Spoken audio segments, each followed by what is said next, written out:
Les amis de Free Foot, salut à tous, très heureux de vous retrouver. Savez-vous où nous nous trouvons aujourd'hui? Les couleurs vont vous donner certainement une indication. Nous sommes au cœur du musée de l'Olympique lyonnais. Regardez sur ma gauche, toutes ces licences-là, l'histoire du football professionnel de l'Olympique lyonnais. Derrière moi, tout au bout, une petite licence est apposée pour un colosse à la gueule d'ange. Il est arrivé il y a quelques mois. Le gardien de l'OL, Monsieur Lucas Perry, nous attend à quelques mètres. C'est votre nouvel entretien Free Foot.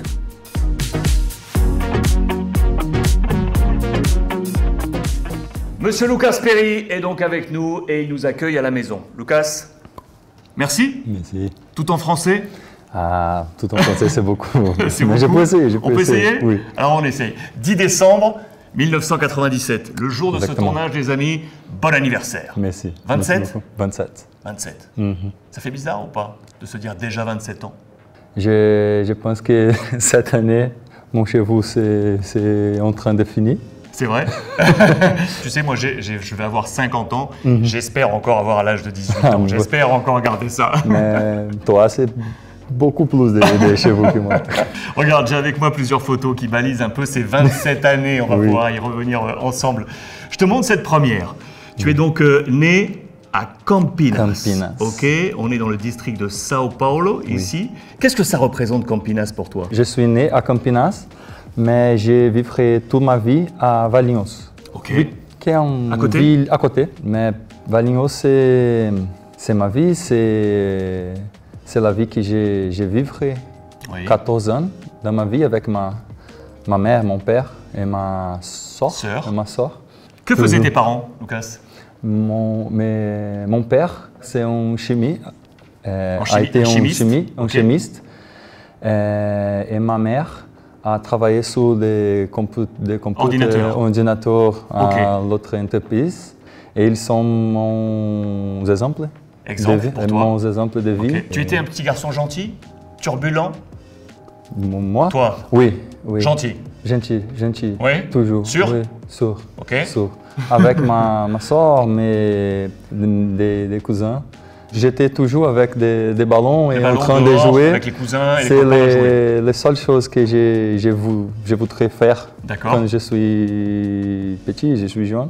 Tu as un visage très ouvert, avec un très beau sourire, et tu as cette gentillesse portée sur le visage. Et pourtant, j'ai lu une anecdote sur toi.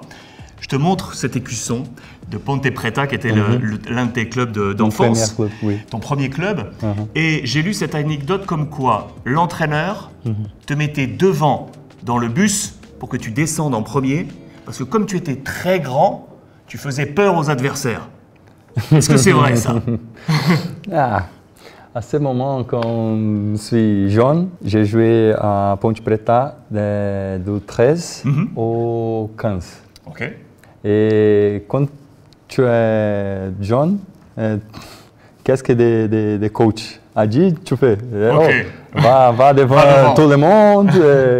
Et là-bas, en Campinas, il y a des derbies contre Guarani. Ok, très bien. Et c'est passé mon premier derby, under 15. Oui, sous les 15 ans. Sous Que 15 ans, il y avait 3000 personnes dans le stade. Donc c'est un grand match et c'est une chose pour Grand donner souvenir, ça. Ouais. donner peur, Oui, ouvrir les peur portes. pour les adversaires.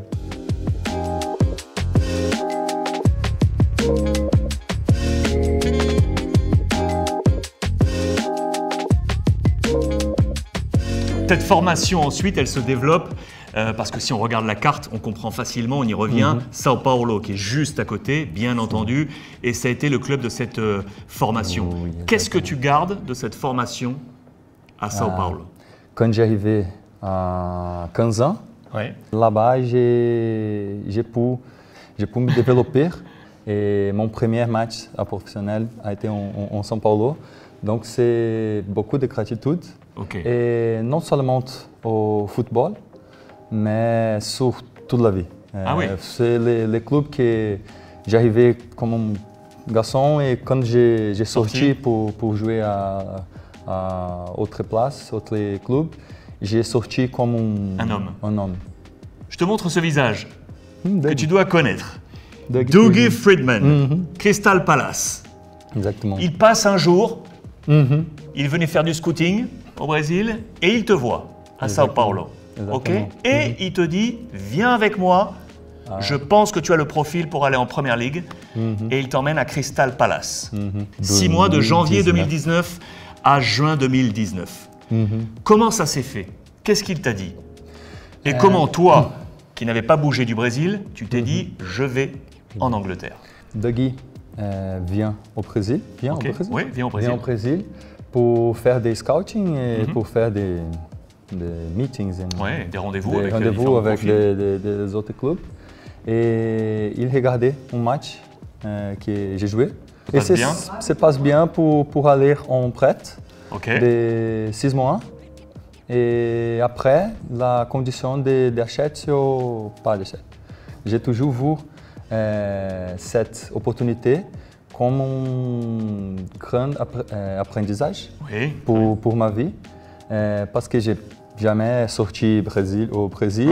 Cet apprentissage que j'ai eu à Londres et à ce moment à Crystal Palace a fait que cette opportunité ici à Lyon on commence à aider à vivre ici avec plus de tranquillité, avec plus de concentration, focus.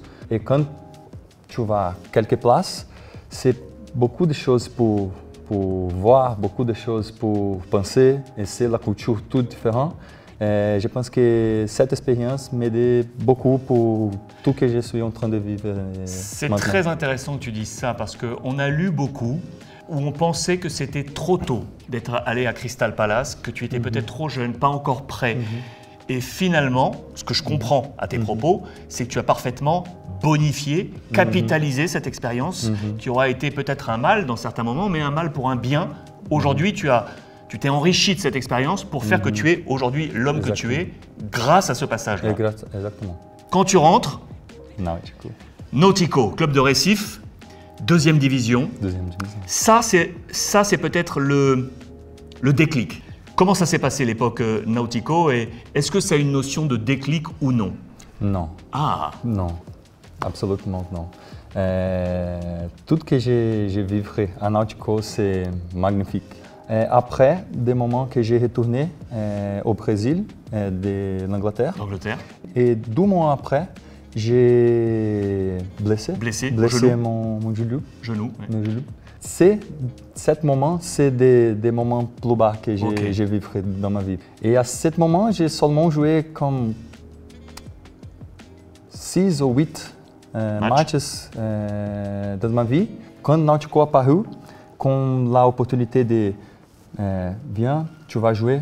Et pour moi, c'est un joie très grand pour moi. Que j'ai parce que tous les gens vont voir comme sortir de São Paulo à première division et va à Nautico à deuxième division. C'est une descente. Mais pour moi, c'était l'opportunité de jouer des matchs, de vivre le football de la manière que je voudrais beaucoup.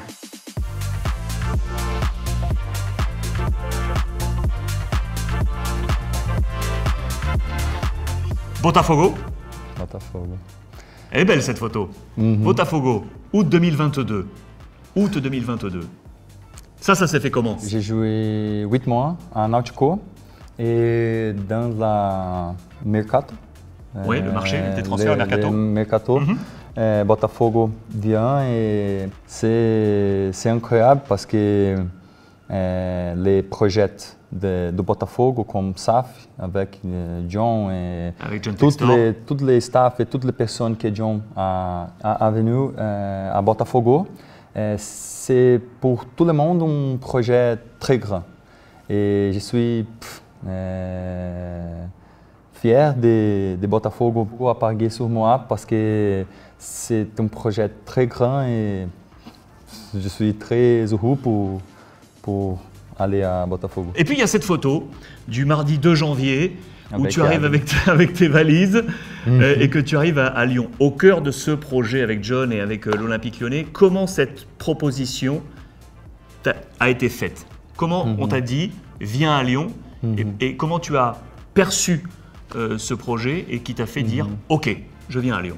J'ai joué la saison de 2023 au Brésil et je suis allé à l'équipe de Brésil nationale et j'ai fait une très bonne saison.